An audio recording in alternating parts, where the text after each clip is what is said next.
세상에 평화가 오려면 백성들이 평화롭게 살아야 한다. 백성들이 평화롭게 살려면 부족들 간의 싸움이 없어야 한다. 부족들 간의 싸움이 없으려면 이웃 간의 분란이 없어야 한다. 이웃 간의 분란이 그치려면 가정이 화목해야 한다. 그리고 가정이 화목하려면 각자의 마음을 잘 다스릴 줄 알아야 한다. 노자에 나오는 이야기라고 합니다. 이 사람 사는 세상에 분란, 갈등이 없을 수는 없겠죠. 하지만 그 갈등을 조금 더 평화롭고 지혜롭게 풀어나갈 수 있지 않을까요? 오늘 그 지혜를 초대 국립생태원장을 지낸 세계적인 동물학자 최재천 교수께 구해보고자 합니다.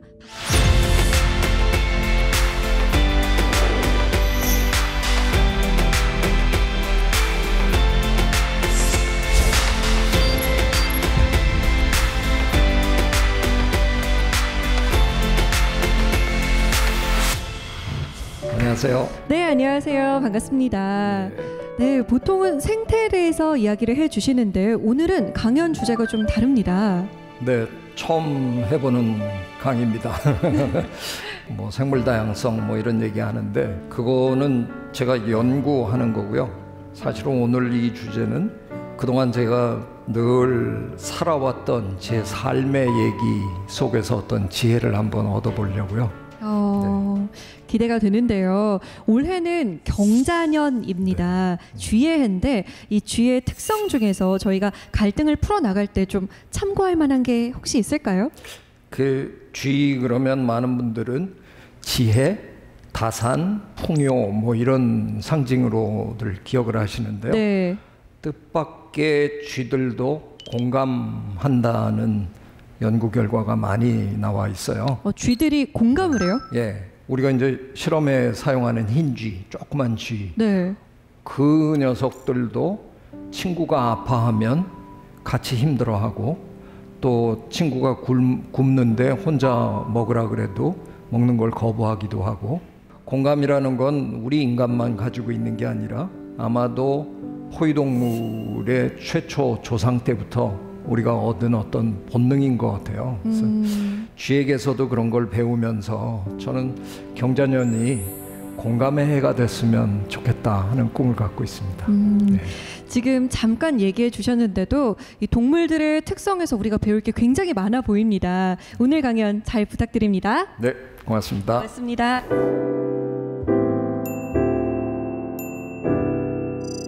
도대체 우리 삶은 왜 이렇게 갈등의 연속일까 하는 의구심부터 얘기하면서 시작하려고 합니다. 돌아다니는 그 재밌는 농담 있죠? 미국은 재미없는 천국이고 대한민국은 재밌는 지옥이다. 맞는 것 같아요. 가끔 저야 이제 미국에서 공부도 했고 미국에 친구들도 있고 그래서 이제 가끔 미국에 가는데 가보면요. 제 친구 30년 전에 살던 집에 그대로 살아요. 뭐 변한 게 아무것도 없어요. 그 친구만 폭삭 늙었어요. 근데 보면 미국은 참 평화롭고 잔잔하고 모든 게 안정적인데 조금 재미가 없어요. 근데 우리는 참 재미는 있잖아요. 근데 좀 너무 갈등이 심한 나라가 아닌가 그런 이제 걱정이 좀 듭니다. 특히 최근에 한 1, 2년 동안에는 아이고 한쪽에서는 태극기 들고 또 농성하고 한쪽에서는 촛불 들고 하고 이 보수와 진보가 나뉘어가지고 또 때로는 비슷한 장소에서 해서 부딪히기도 하고 언뜻 이런 모습을 보면 우리 사회는 그냥 갈등의 연속인 것 같은 그런 생각이 많이 드시죠? 정말 그럴까 하는 것도 한번 생각해 보기로 하고요. 도대체 왜 우리 사회는 이렇게 갈등이 많을까 한번 되짚어 보면 이게 좀 신기해요. 대한민국은 전 세계에서 인터넷 속도가 거의 제일 빠른 나라입니다. 해외여행 조금이라도 해보셨으면 외국 나가서 왜 이렇게 느려 이래가지고 답답한 느낌이 드셨을 텐데 게다가 이제 금년에 그런 공사도 한다 그러죠. 전국 어디서든 그냥 와이파이가 터지는 나라로 만들어주신다. 세계 제1의 정보통신 국가인데 소통이 안 된다. 그래서 갈등이 이렇게 많다. 모순되는 얘기잖아요. 그게 왜 그럴까? 근데 제가 이건 답을 미리 알고 있습니다. 갈등은 원래 당연한 겁니다. 왜? 소통이라는 건 원래 안 되는 게 정상이기 때문에 그렇습니다. 네가 내 말 들으면 되지. 서로 그렇게 생각하고 살기 때문에요. 소통이라는 건 원래 어렵습니다.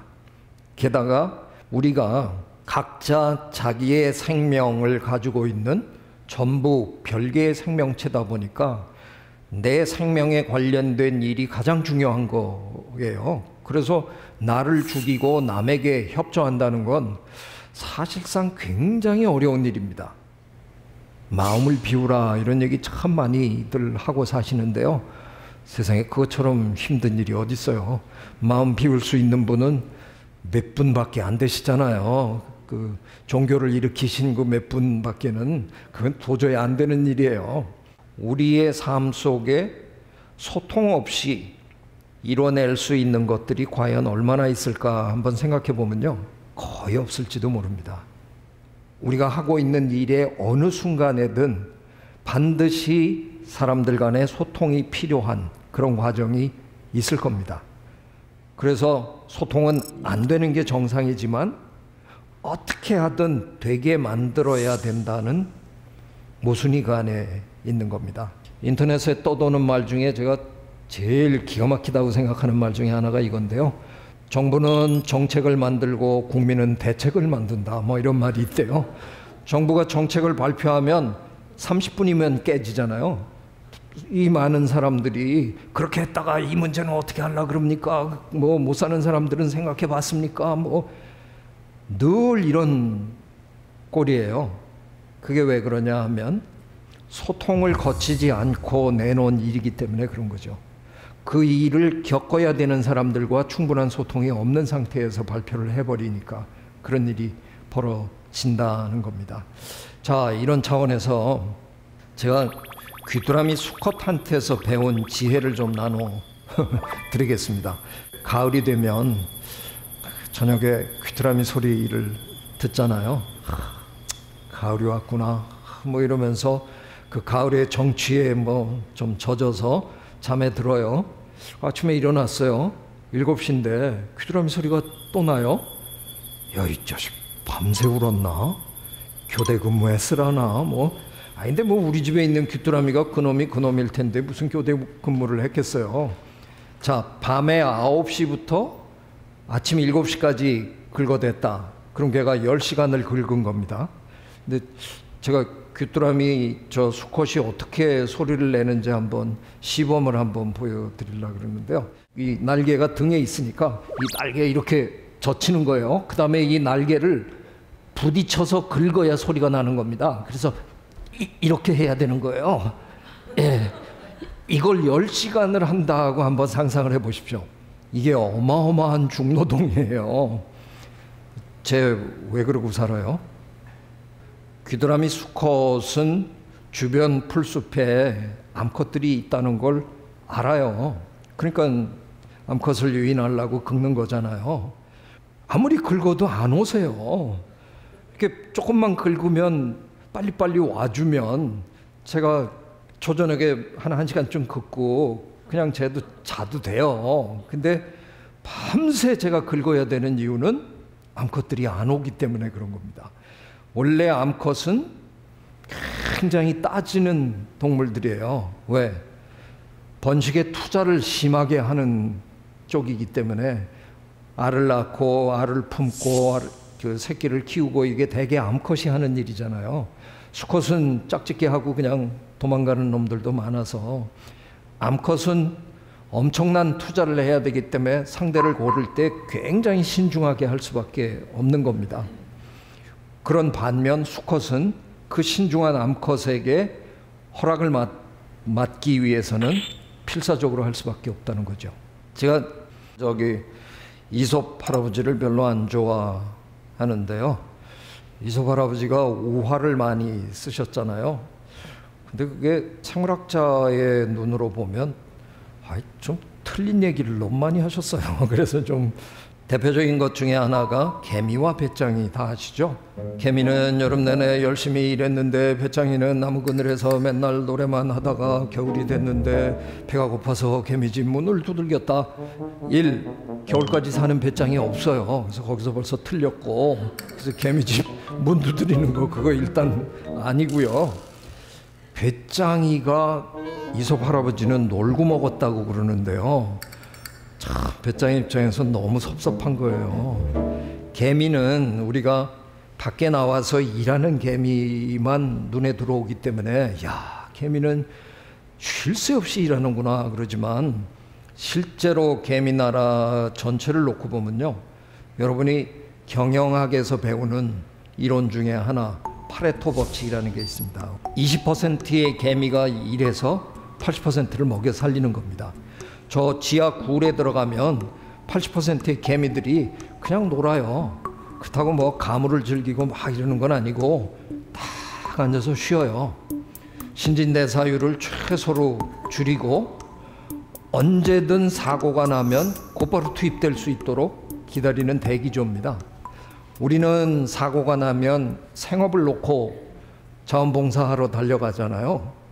개미나라는 역사를 통해서 사고가 워낙 많이 나기 때문에 코끼리가 지나가면서 밟아갖고 천장 무너지죠, 뭐 물 들어오죠. 거기 뭐 늘상 사고예요.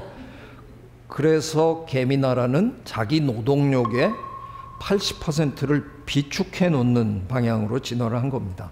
그러니까 노동의 진화만 놓고 보면 개미가 우리보다 훨씬 앞서가는 동물입니다. 이게 무슨 얘기냐? 우리 국민의 80%는 매일 집에서 쉬어도 된다.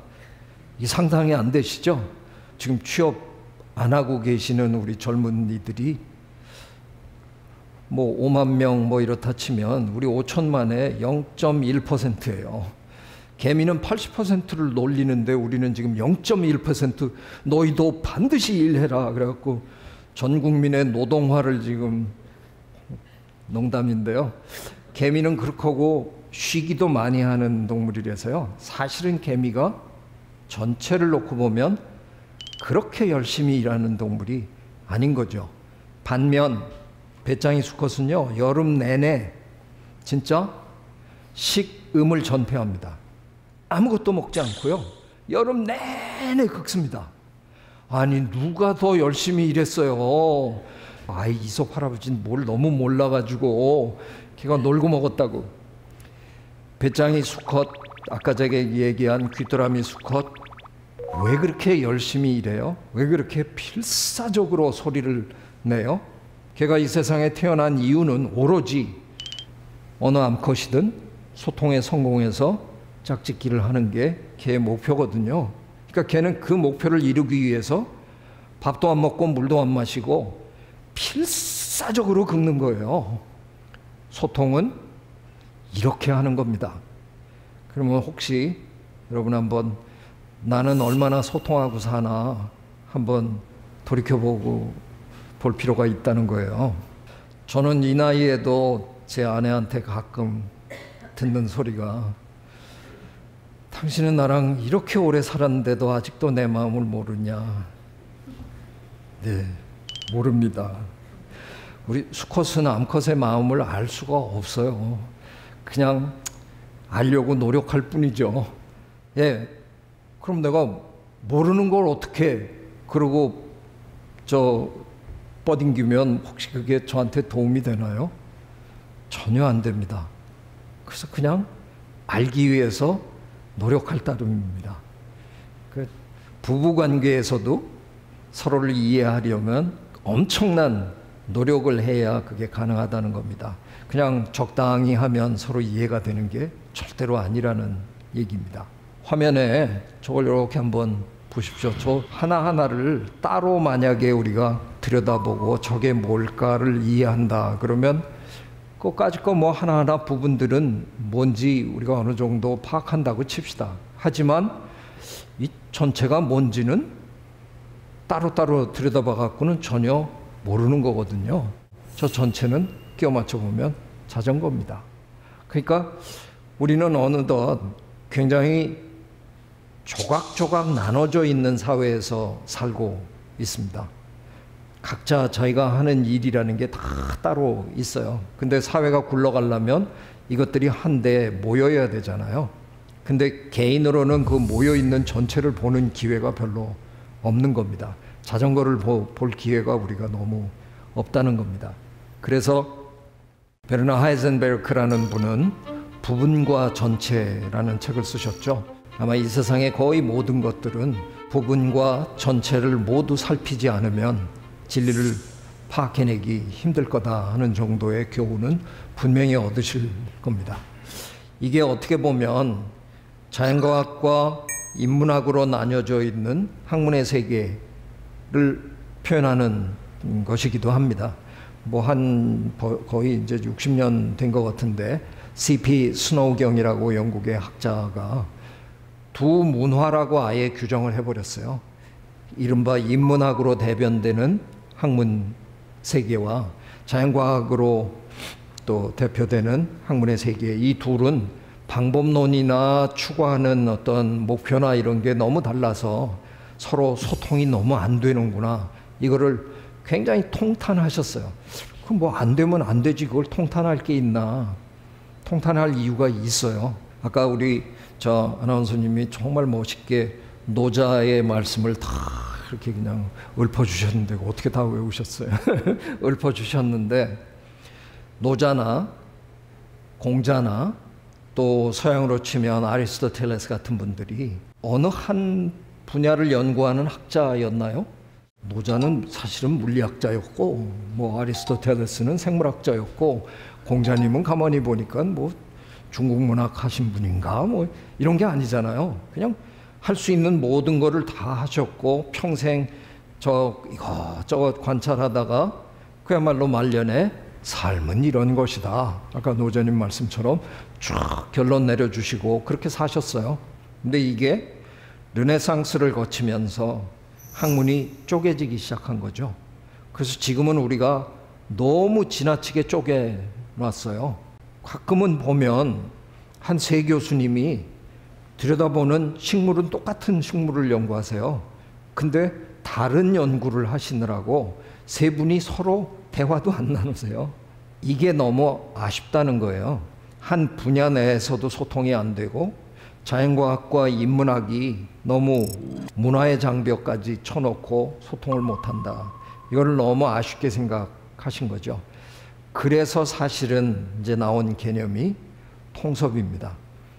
많은 학자들이 이렇게 분과 학문을 가지고는 이제 제대로 된 발전하기가 어렵다. 그래서 학문 간에도 소통이 필요하다는 얘기를 할 무렵인데 제 지도 교수님이었던 윌슨 교수님이 그래서 컨실리언스라는 책을 쓰고 거기서 학문의 넘나듦을 이제 주장하신 겁니다. 근데 이 컨실리언스라는 말은 영어 사전에도 없는 말입니다. 19세기 영국의 자연철학자 윌리엄 휴월이라는 양반이 만들어서 쓰다가 인기가 없었는지 죽어버려 가지고요. 그래서 사전에서도 탈락했어요. 그런 죽은 단어를 학문 간의 넘나듦 이런 걸 표현하기 위해서 일부러 발굴해서 쓰신 겁니다. 대학자가 그런 일 한 거는 참 대단하긴 한데 그럴 수 있겠다 싶은데요. 같은 해에 캘리포니아에는 그 와인이 같은 이름으로 출시가 됐어요. 아니 술 장사들이 이렇게 유식해도 되는 겁니까? 컨실리언스라는 단어를 하버드 대학의 교수님은 영어 사전에도 없는 단어를 발굴해서 이렇게 쓰셨는데 그거까지도 대단한데 아니 이게 술 파는 양반들이 갑자기 어디서 영어 사전에도 없는 저런 단어를 와인 이름으로 고른다는 게 이게 말이 됩니까? 그리고 거기다 설명을 이만큼 써놨는데요. 컨실리언스는 19세기 영국의 자연철학자 윌리엄 휴월이 만든 단어인데 넘나듦을 표현하는 거고 와인이 뭐냐 우주와 인성의 교감으로 태어나는 맛의 향연인데 그 이름으로 컨실리언스만 듣다가 그냥 술 팔어 뭐 이렇게 유식해. 그것도 참 대단했고요. 그 뒷부분에 그들이 어떻게 이 이름에 도달하게 됐느냐 하는 걸 설명한 부분이 저한테는 더 감동적이었는데요. 와인 만드는 사람 친구 넷이 같이 이제 이게 협업으로 만들어낸 거예요. 야, 이름 만들자. 그래서 각자 이름을 하나씩 만들어 왔다는 겁니다. 만들어 와서 토론을 했답니다. 디스커션을 했답니다. 자기가 만든 이름이 왜 좋은지 열심히 설명했을 거 아니에요. 그리고 자기들 중에 한 명이 모자를 벗었다, 종이를 찢었다, 적어서 넣었다, 개표했다 이렇게 나와요. 만장일치였다 이래요. 뭐 만장일치래봐야 4표밖에 안 되는데, 그래도 그 4표 중에 놀라운 표들이 있는 거잖아요. 3표. 컨실리언스라는 이름을 만들어낸 사람은 지가 자기 이름에 투표한 거고요. 나머지 3사람은 자기가 그렇게 심혈을 기울여서 만들고 그렇게 열심히 발언을 하고 이랬던 이름을 기꺼이 버리고 자기 친구 중에 한 명이 만든 이름을 선택했다는 겁니다. 디스커션은 바로 이렇게 하는 거거든요. 이러려고 하는 게 디스커션입니다.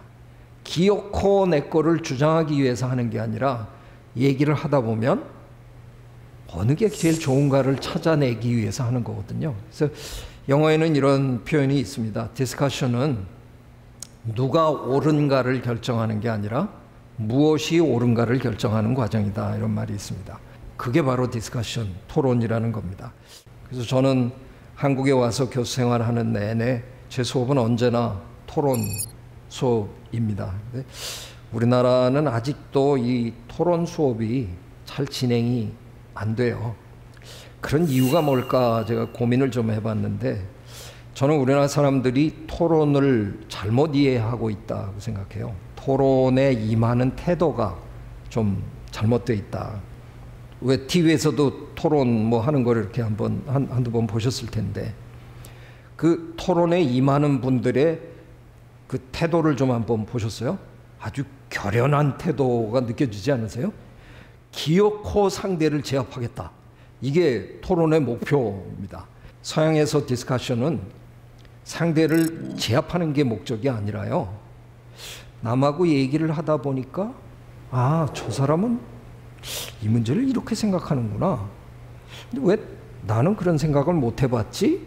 뭐 이런 과정을 통해서 내가 내 생각을 다듬어가는 게 그게 토론이에요. 그러려고 하는 행위거든요.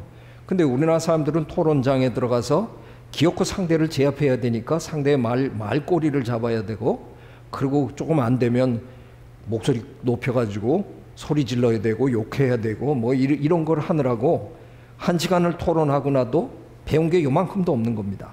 계속해서 내 생각만 그냥 끊임없이 하는 거고요. 어떻게 하면 저놈을 궁지에 몰아넣나 뭐 이것만 계속 생각하는 거니까요. 사실은 이 이유는 저희는 학교 다닐 때 토론이라는 걸 배워보지 못했어요. 그죠? 중고등학교 다니시면서 토론하는 방법 이런 거에 대해서 배운 적이 있나요? 서양에, 적어도 제가 미국에서 15년을 살았는데요. 미국의 초중등 고등학교의 교육 거의 다 토론으로 합니다. 거기다 이제 대학에 와서도 토론을 하고 이러니까 그 사람들은 토론이 몸에 배 있는 거죠. 근데 우리는 그런 훈련이 너무 안 돼 있는 나라예요. 몇몇 학자들이 토론 하니까 논쟁, 영어로 디베이트는 우리가 논쟁이라고 번역하잖아요. 그 논자가 거기 들어가서 그런 거 같다. 그래갖고 어떤 분들은 토의라고 하자. 그러면 좀 얘기하는 분위기지 않느냐. 그런 얘기도들 하시는데, 제가 어느 날 보니까 이 토자가 잘못됐더라고요. 저 한자 토자가 두드릴 토예요. 때릴 토. 그러니까 이게 뭐 처음부터 상대 두들겨 팰 생각만 하고 덤벼드는 거죠. 아, 이게 잘못됐구나. 그래서 토자를 빼고, 그래서 저는 생각하다 보니까 우리가 그동안 쓰던 말이 있더라고요. 수의 민주주의라는 말을 우리가 종종 썼잖아요. 수의라는 말이 괜찮기는 한데요. 저 수의의 의자에 한자로 보면 재밌는데요. 말씀언변에 의로울 의자잖아요. 저 의로울 의자가 따지고 보니까 전쟁 때 창에다가 양의 머리를 이렇게 꽂아가지고 이러는 그거를 형상화한 거래요. 그 양의 머리를 왜 꽂았을까? 그거는 신께 제사 지낼 때 쓰려고 하는 거랍니다. 그 신에게 이렇게 이제 받들고 저희가 어떻게 하면 좋겠습니까? 그러니까 이게 신에게 답을 묻는 그런 형상이라는 거죠. 그건 좀 디스커션하고는 좀 다른 것 같아요. 이건 신에게 답을 묻는 건 위에서 답을 내려주기를 기다리는 거고, 디스커션이라는 건 바텀업으로 우리가 답을 찾아가는 과정이잖아요. 그래서 저는 숙의보다는 숙론이 더 좋을 것 같다는, 말씀한 변에 저 윤자가 두루두루 구른다라는 표현도 있고 여러 가지를 합친다는 표현도 있고 그렇더라고요. 그래서 저는 이제부터는 토론이란 말보다 숙론이란 말을 우리가 좀 많이 사용하면 어떨까 하는 생각이 듭니다.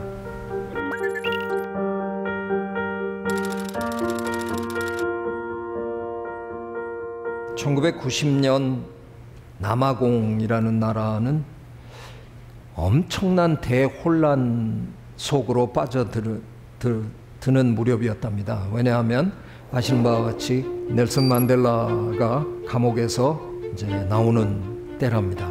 그러니까 전 국민이 이제 넬슨 만델라가 감옥에서 나오는 때를 하루하루 기다리고 있는 거죠. 통치를 하고 있는 백인들은 야, 만델라가 나오면 이제 폭동이 일어날 텐데 과연 우리가 안전할까 이런 걸 걱정하고 있고, 흑인들은 흑인들대로 드디어 우리의 영도자가 나온다, 우린 뭔가를 해야 된다, 이래서 이 사회가 엄청나게 혼란스러운 모습이었답니다. 근데 참 놀랍게도 그 혼란 속에서 이른바 지도자급이라고 생각되는 사람들이 몽클레어 컨퍼런스라는 곳에 모였답니다.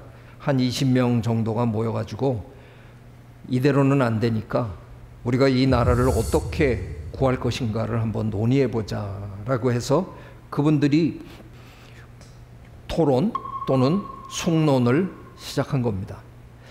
자타칭 지도자라고 생각하는 사람들이 모인 거죠.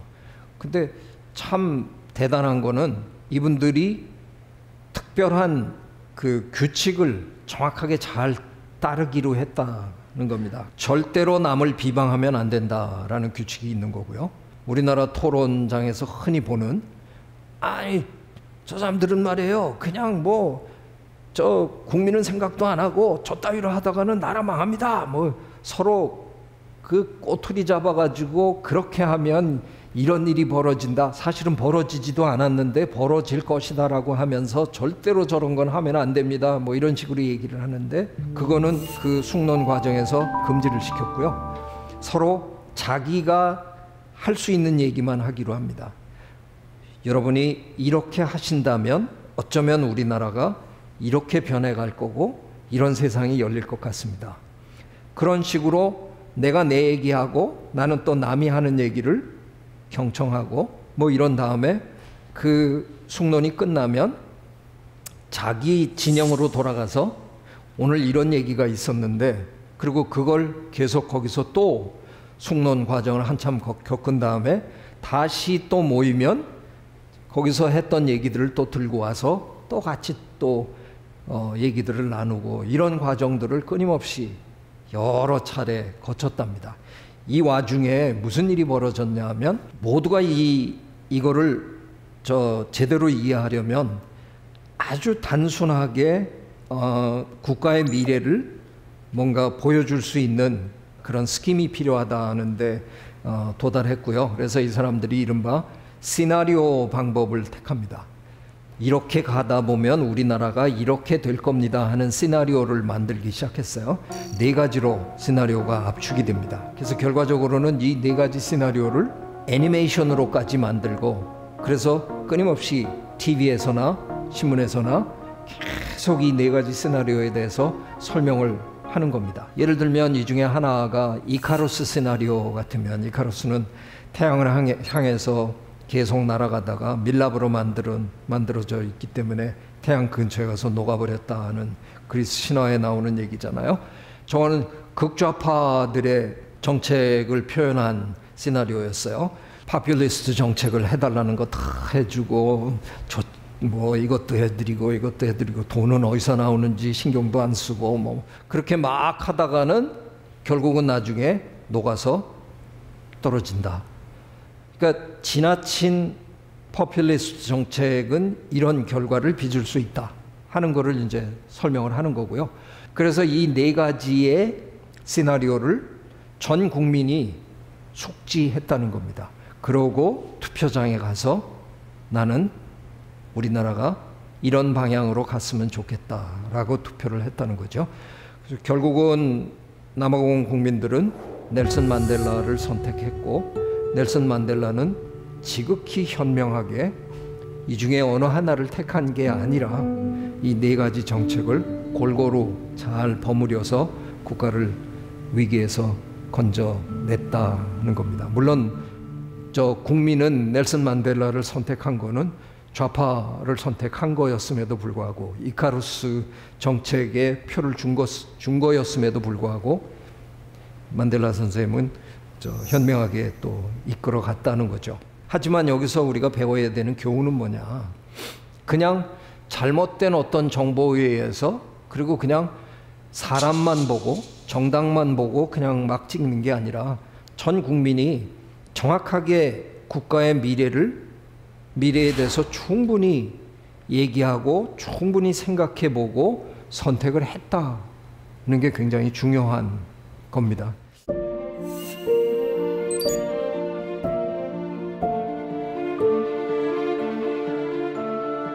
어쩌다가 저는 우리 사회에 통섭이라는 이제 화두를 던져놓고 지난 한 15, 16년 동안 뭐 여기저기 참 많이 불려 다녔습니다. 이제부턴가 나이가 좀 들어서 그런지 어떤 위원회에 불려가면 자꾸 위원장이 됩니다. 제가 조금 늦게 들어가서 이렇게 앉아 있으면 사람들이 자꾸 제 얼굴을 쳐다봐요. 그래서 저 뭐 묻었어요? 아니요, 회의 진행하시죠. 왜 제가 합니까? 위원장으로 호선되셨습니다. 왜 그걸 왜 제가 해요? 예, 나이 순으로 하기로 했습니다. 연장자십니다. 참 이상해졌는데, 그래서 저 최근에는 뭐 별명이 제가 위원장 동지가 돼버렸는데, 2013년에 제가 그때도 또 위원회 위원장을 했는데요. 서울대공원의 수족관에 잘못 불법으로 붙들려 와서 돌고래 쇼를 하던 제돌이라는 돌고래를 바다로 돌려보내자 해서 제돌이 야생 방류 시민위원회라는 게 결성이 됐는데, 제가 또 어쩌다가 위원장이 돼가지고 일을 했는데, 저 아까 말씀드린 대로 위원장 몇 번 해봤는데요. 위원장 하다 이렇게 힘든 위원회는 전 처음 해봤어요. 아니, 그냥 모든 이해관계에 있는 사람들이 위원회에 다 들어와 버렸어요. 저 위원회는 제가 제일 많이 한 게, 위원장도 말 한마디 합시다. 어찌나 싸워대는지요. 그냥 뭐라고 이쪽에서 한마디만 하면 어떻게 그런 지금 시대에 그런 얘기를 할 수 있느냐, 그냥 어마어마하게 싸웠어요. 그래서 제가 그냥 툭 하면 땅땅땅땅 해서 이제 떠들지 못하게 하고, 이대로는 안 되겠다 싶어서 제가 한 가지만 룰을 정했어요. 싸워라. 싸우는데 딱 한 가지만 알고 싸우자. 자기 단체의 이득을 위해서라든가 자기의 어떤 명분을 위해서라든가 이렇게 하지 말고, 딱 하나, 저 불쌍한 아이를, 저 돌고래를 어떻게 하면 하루빨리 안전하게 바다로 돌려보낼 것인가, 요 목표 하나만 두고 얘기하시라. 싸워라. 그 목표에 어긋나는 발언을 하시는 분은 위원장 권한으로 가차없이 중단시키겠다. 그래서 제가 몇 번 중단시키고 이러면서 했어요. 참 무지막지하게 싸우고 했는데요. 정말 놀라운 일은요, 저 풀어주는 날 그렇게 평온할 수가 없어요. 제주도의 김영항에 우리가 다 모여 앉아가지고 또 위원장 한 말씀 하시라고, 그래서 제가 마이크 잡고 이제 곧 풀어줍니다 이런 얘기 하는데, 거기 앉아 있는 모든 분들의 표정이 그렇게 밝고 좋을 수가 없어요. 생각해 보니까 그럴 수밖에 없더라고요. 다 싸웠거든요. 할 말 다 했거든요. 속에 있는 말 다 했거든요. 앙금이 요만큼도 안 남았어요. 그러니까 이제는 얘 잘 풀어주자 이거밖에 남은 게 없어요. 드디어 제돌이가 고향으로 돌아가는 날. 먼 길을 떠날 제돌이를 걱정하는 사육사들은 자리를 떠나지 못합니다. 지게차로 작은 수조에 옮겨진 제돌이. 활어를 먹으며 먼저 와 있던 춘삼이 382와 고향 바다를 힘차게 가릅니다.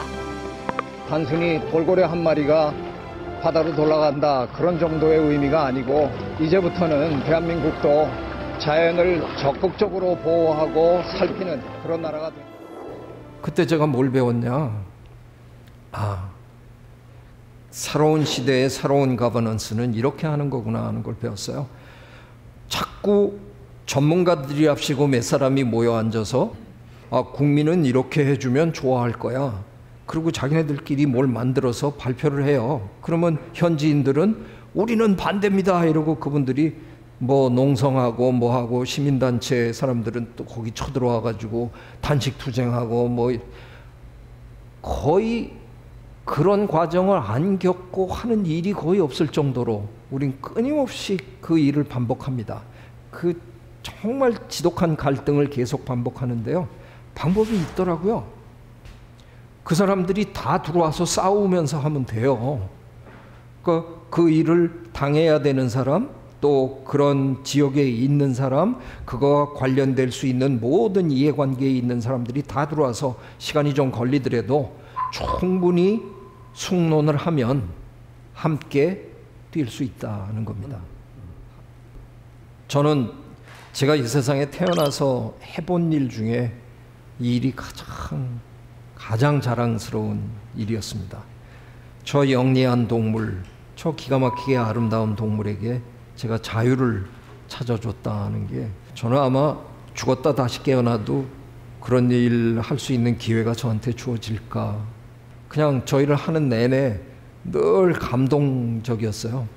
가끔 제주도 가서 배 타고 나가는데 이상하게 다른 돌고래들은 다 보는데 제 돌을 지금 몇 년째 한 번도 못 봐가지고 지금 너무 서운한데 제 연구진들은 뭐 맨날 봤다 그러는데 왜 내가 가면 안 나오는지 참 너무 섭섭한데 이 모든 이 아름다운 일들이 제돌이와 제돌이의 친구 4마리를 우리가 다 보내줬는데요. 그 5마리가 지금 다 너무너무 행복하게 건강하게 잘 살고 있습니다. 이 일이 너무너무 자랑스러운데 이걸 제가 혼자 한 게 아니잖아요. 그 많은 분들이 충분히 얘기하면서 이 일을 해낸 겁니다. 가능하다고 저는 생각하는 겁니다.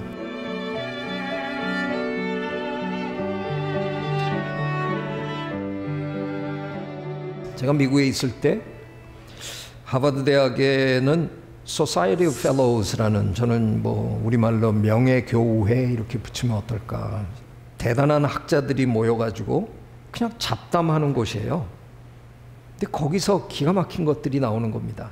평생 자기 그 분야에서 일가를 이룬 분들이 둘러앉기만 해도 거기서 학문에 불꽃이 튀고 기가 막힌 일들이 벌어진다는 거죠. 하버드의 Society of Fellows의 주니어 펠로우가 되면 그냥 조교수 월급을 받고 3년 동안 저 보고서 한 줄도 안 써도 되고요. 그냥 팽팽 놀아도 됩니다.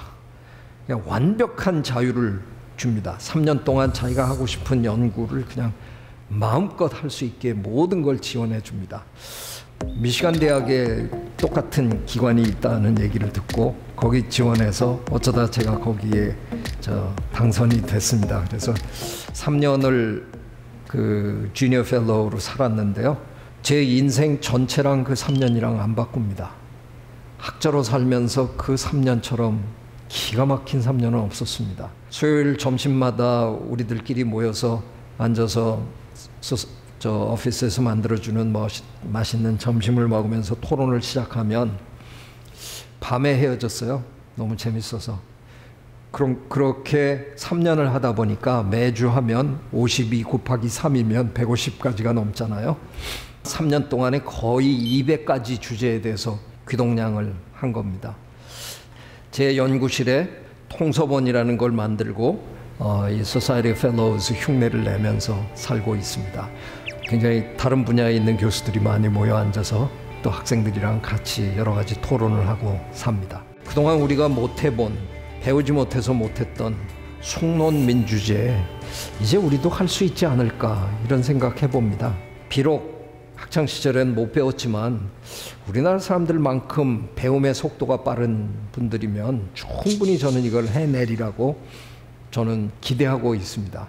제가 이런 기대를 하는 그 근거가 하나 있습니다. 우리나라 사람들은요, 머리에서 이해만 되면 전광석화처럼 움직입니다. 한 10여 년 전에 전국이 무덤으로 뒤덮인다고 해서 언론에서 엄청나게 떠들어댄 적이 있어요. 무덤 이렇게 많이 만들다 보면 큰일 난다. 전문가들은 이건 안 변할 거라고 예언했습니다. 왜냐하면 이건 장묘 문화니까, 우리 전통 문화니까 안 변할 거다. 지금 화장장이 부족한 나라가 돼버렸잖아요. 불과 10여 년 만에 대한민국 사람들의 이런 문화를 바라보는 각도가 완벽하게 변했다는 겁니다. 우리는 머리에서 이해가 끝나면 그대로 실행에 옮깁니다. 저는 우리나라 곳곳에 요즘 세기 말, 19세기 말 비엔나의 모습을 보는 것 같다는 느낌이 듭니다. 그 당시 오스트리아는 굉장히 국가가 혼란해지는 와중에도 비엔나라는 도시는 기가 막힌 문화의 도시였답니다. 지금 우리가 알고 있는 저 많은 분들, 음악에서는 말러 또는 쉔베르크, 또 저 경제학에서는 하이에크, 미술의 저 클림트, 이런 양반들이 전부 그때 저 비엔나에 다 살던 사람들입니다. 그 사람들이 툭하면 저 살롱에 모여가지고 수다 떨고 이러던, 나라는 망해가는 것 같은데 비엔나의 문화는 기가 막히게 꽃을 피우더라는 거죠. 지금 대한민국의 저 젊은 친구들이요, 저녁 때마다 모여서 책같이 읽고 토론하고 이런 모임이 어마어마하게 많습니다. 저는 대한민국의 지금 문화가 창궐 하고 있는 거 아닐까 그런 생각합니다. 그들의 그런 문화 속에서 서로 숙론하는 방법을 지금 배워가고 있습니다.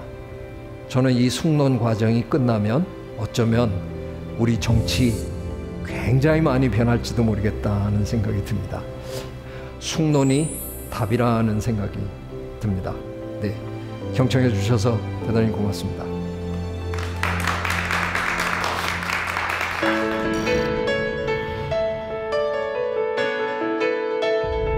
네, 강연 정말 재밌게 잘 들었습니다. 고맙습니다.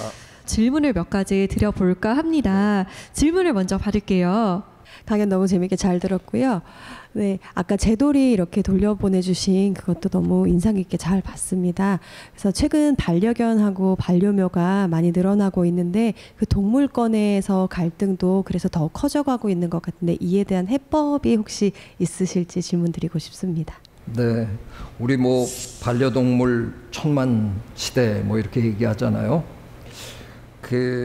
그럼에도 불구하고 한편에서는 또 이상한 동물 축제가 또 너무 많고, 우리가 이 반려동물과 함께 사는 삶에 대한 배움이 끝나지 않은 배움 과정에 지금 있는 것 같아요. 저는 한마디만 보태드리려고 합니다. 반려동물이 아니고요, 반려인간이거든요. 그동안 우리가 개들을 늑대 중에서 몇 마리 잡아다가 우리가 길들였다고 생각했어요. 근데 최근에 저희 분야에서 지금 힘을 얻고 있는 가설은 그들이 찾아왔다라는 가설입니다. 늑대들 중에서 특별히 부침성이 좀 많고 뭔가 호기심도 많고 이런 늑대들이 우리한테 가만히 보니까 저놈들도 되게 재밌게 사는 것 같은데, 그래서 먼저 와서 기웃거리다가 우리가 함께 살게 됐다는 거죠. 차원이 다른 얘기입니다. 먼저 찾아와 주신, 그러면 이분들은 손님들이잖아요. 그래서 반려견이라고 부르는 것보다 우리가 반려인이라고 부르는 게 맞는 거예요. 그러면 이제는 그들과 우리의 관계를 좀 재정립해야 될 게 아닌가.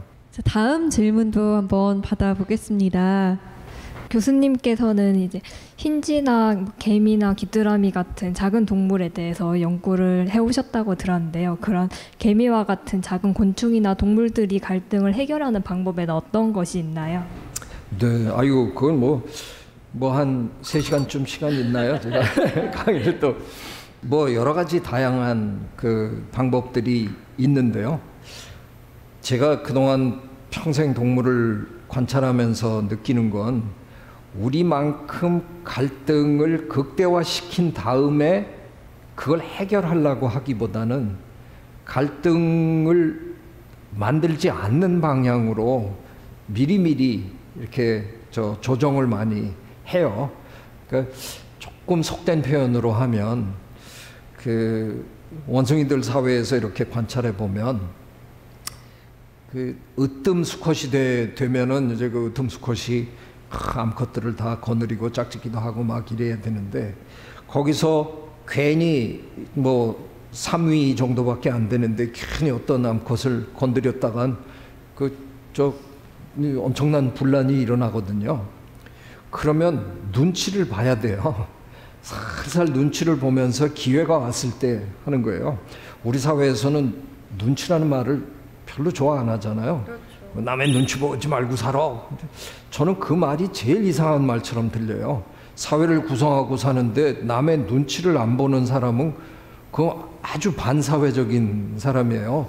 서로 눈치 좀 보고 살아야 돼요. 그래서 남에게 폐를 안 끼치는 방향으로 내가 내 스스로 미리 내 행동을 좀 다듬어가면 이렇게까지 갈등이 안 일어나는데 너무 지나치게 눈치 안 보고 자기 주장대로 자기 의지대로 살아가는 사람들을 우리가 좀 지나치게 미화하고 있는 거 아닌가, 저는 그런 생각 많이 해요. 그래서 우리 사회가 눈치 조금 더 보고 사는 사회가 되면 좋겠어요. 그 얘기는 제가 전부 비굴하게 살라는 이러고 살라는 뜻은 아니고요. 남의 입장에서 문제를 좀 바라보면서, 우리 한자말로 역지사지라 그러잖아요. 조금 역지사지하면서 미리 내가 내 행동을 조신하게 하면 이렇게까지 심한 갈등을 만들어내기조차 않지 않을까, 그런 생각도 좀 합니다. 우리 인간에게는 언어라는 기가 막힌 능력이 있고 또 누구보다도 훌륭한 머리를 갖고 있으니까 마주 앉아서 함께 얘기하고 함께 깊이 생각하고 그러면서 문제를 해결해 나가면 저는 뭐 못할 게 없으리라는 생각합니다. 그래서 숙론이 답이다라는 말씀 드리겠습니다. 네, 듣다 보니까 제 마음속에 막 희망이 넘쳐 흐르게 됩니다. 오늘 강연 정말 잘 들었습니다. 고맙습니다. 고맙습니다.